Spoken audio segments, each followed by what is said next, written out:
Fala galera, bom dia, boa tarde, boa noite. Não faço ideia do horário que vocês estão vendo esse vídeo.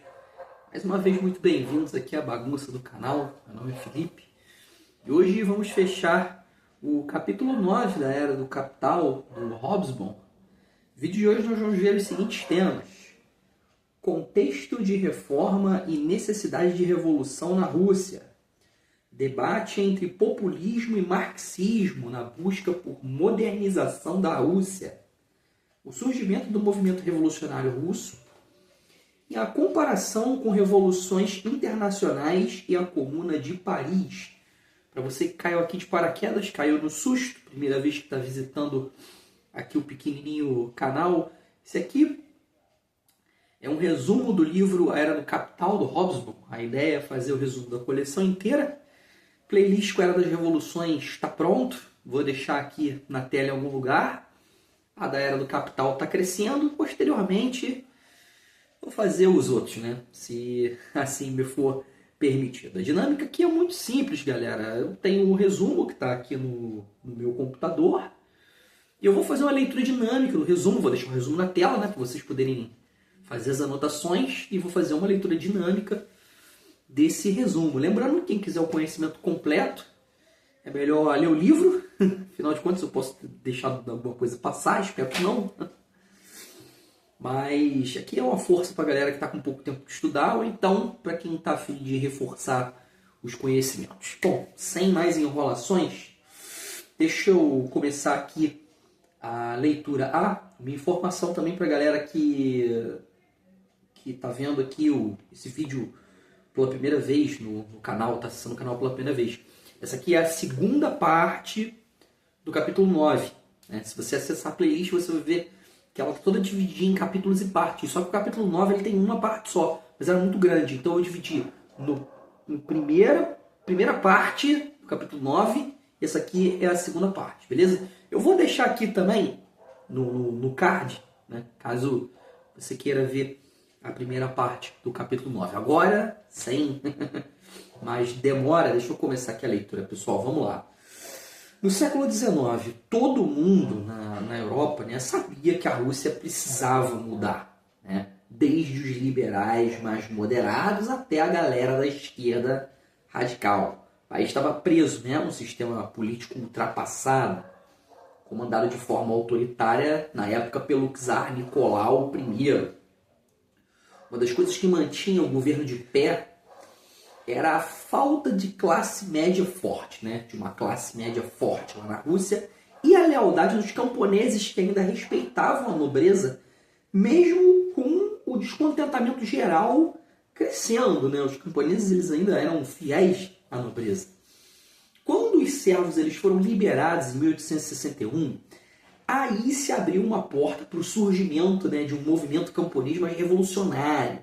Mas as reformas que o czar Alexandre II tentou implementar acabaram assim não sendo suficientes, né, para poder resolver os problemas desse sistema mais autocrático.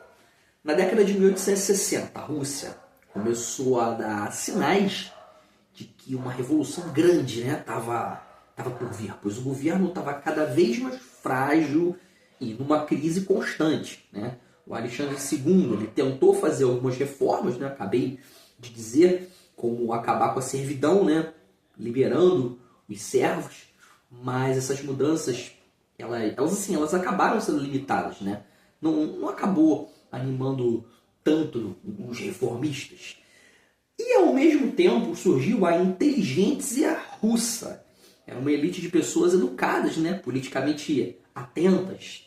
Esse grupo, mesmo sendo pequeno, né? Começou a perceber o próprio poder que eles tinham para poder provocar mudanças maiores, né? E eles desenvolveram uma visão mais crítica e também radical sobre tanto a sociedade quanto o governo, né? O movimento populista na Rússia do século XIX queria modernizar o país de um jeito mais socialista, mas se inspirando em um modelo bem específico. Né? Esse modelo era das vilas comunais russas tradicionais, né? Chamadas acho que a pronúncia é Obshchina. O-B-S-H-C-H-I-N-A.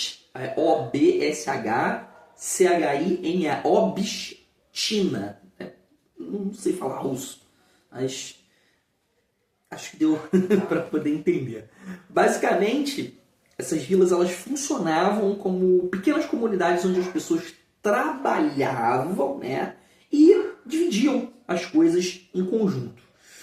Enquanto isso, alguns marxistas achavam que a Rússia ela teria que passar primeiro pelo capitalismo, né, uma economia mais industrial, de mercado, para só depois chegar ao socialismo. Já os populistas eles discordavam disso. Eles achavam que a Rússia era a única, né? Então precisava de um caminho revolucionário diferente do modelo europeu. Eles também começaram a perceber que o liberalismo ocidental, né, a ideia de modernizar o país, a moda, né, entre aspas, dos países da Europa Ocidental, não servia tão bem para o caso da Rússia.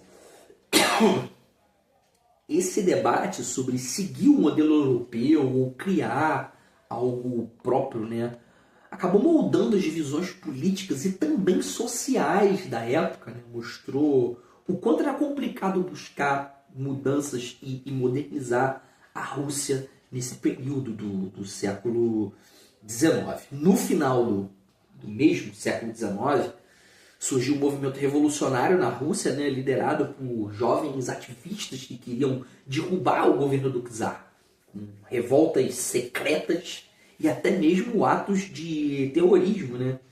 Ao contrário dos movimentos anteriores, essa galera, né, esses jovens, não se afastaram totalmente da sociedade tradicional. Como também eles decidiram tudo ao povo e à luta do povo, né? A galera jovem tem propensão a ser radical, né? E esses caras eram bastante, né? A entrega, né, deles e o comprometimento era muito forte, né? Algo que era muito raro, né, até o presente momento. Esse grupo era, na sua maioria, composto por estudantes, incluindo muitas mulheres, né, o que era bem diferente para a época, e mostrava, né, uma diversidade nova nesses movimentos. Os revolucionários russos eram de uma nova classe social que estava surgindo, né, bem diferente da nobreza tradicional. Eles não vinham de famílias nobres, né? Na verdade, a maioria era de origem mais humilde, né, como comerciantes, pequenos trabalhadores, né, que trabalhavam nas cidades, trabalhadores urbanos, e até filhos de padres. No começo, o movimento deles era um pouco indeciso, né, com uns tentando uns métodos mais radicais, outros focando em educação, em conscientização. Só que com o tempo, né, eles decidiram se organizar, né, e de forma mais secreta, né, porém bem centralizada e também disciplinada, né. Isso depois influenciou muito os bolcheviques. Embora o grupo fosse pequeno, né, no começo, esses revolucionários eles plantaram a semente de uma revolta contínua que mais tarde iria acabar com o czarismo, né? Iria abrir caminho para o socialismo na Rússia. Os revolucionários russos eles não mudaram só a política do país. Eles também foram como uma espécie de laboratório de ideias, né? Eles pegaram conceitos revolucionários do século XIX, misturaram, testaram, né? E também acabaram reinventando muita coisa. Eles estavam ligados nas ideias mais modernas e importantes da Europa. E o que eles fizeram? Eles adaptaram, né, o pensamento social que vinha dos países ocidentais para a realidade deles, né? E esse poder intelectual ele acabou influenciando não somente a história russa, né?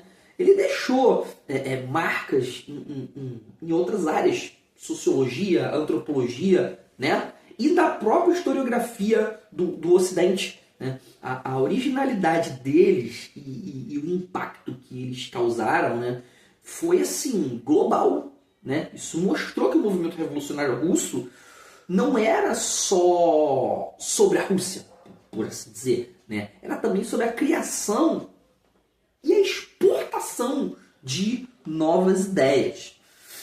É interessante também a gente notar que nem todas as revoluções elas foram reconhecidas na época em que aconteceram, né? Ou se encaixavam nas ideias mais populares no Ocidente. Um bom exemplo disso foi a Revolução Taiping, né? Que quase ninguém conhecia na época, que não tinha nada a ver, né, com as ideologias ocidentais. Na América Latina também, as revoluções mais comuns eram basicamente golpes militares ou tentativas, né, de algumas regiões se separar dos países.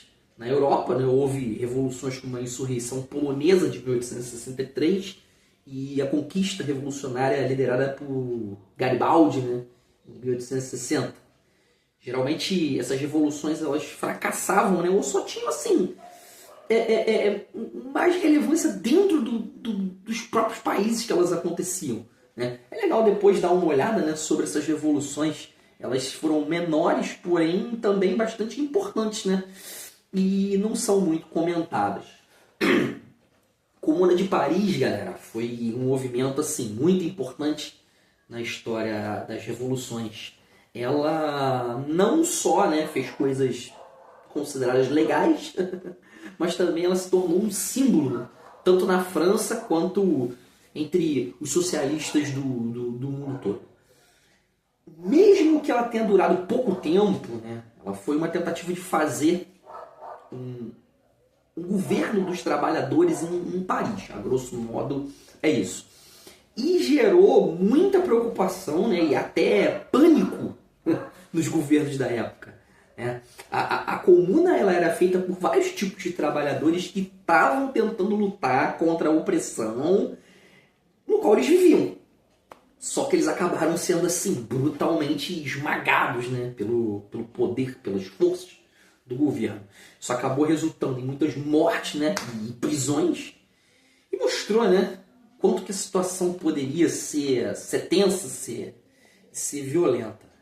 A análise da Comuna de Paris, ela faz a gente pensar que ela tinha uma pegada socialista, mas na verdade, né, esse socialismo era mais um sonho do que alguma coisa real, algo mais palpável. Né? As metas da comuna, como criar cooperativas independentes, eram coisas que as pessoas já desejavam, né, antes de 1848. Mas a realidade em que a comuna, né, existia, como a guerra, né, e o cerco de Paris, teve assim um impacto grande, né, no que eles conseguiram fazer. Quando a comuna caiu, a repressão foi pesada, foi o que eu falei, os caras foram brutalmente reprimidos, né? Isso mostrou que as elites, né, elas estavam dispostas a lutar para poder manter as coisas como estavam. Né? Elas estavam muito dispostas. Isso serviu como uma espécie de aviso assim, sério para os revolucionários. Né? Perder o poder pode trazer consequências muito, muito, muito duras. Galera, os pontos importantes do resumo, vou deixar aqui na tela, deem um pausa no vídeo, façam as anotações, esses pontos são realmente chave. E assim fechamos o capítulo 9 da Era do Capital, espero que vocês estejam gostando. Se estiverem curtindo, deixa aquele joinha, só apertar um botãozinho aí, não faz diferença para vocês, mas me dá uma baita de uma moral. Se tiver alguma leitura complementar, deixa aí, que é importante pra caramba. Se eu deixei passar alguma coisa, você que já leu o livro, se eu deixei passar alguma coisa, comenta aí que também é importante pra caramba, pra quem acessar, né? Pra quem vai ler. Eu não sou o dono da verdade, nem o senhor do conhecimento universal. Sou só um cara que gosta de ler, resumir, compartilhar com vocês, beleza? Vou ficando por aqui, um forte abraço a todos, bons estudos. E amanhã vamos ver se eu consigo começar a gravar o capítulo 10. Valeu, falou, forte abraço, fui!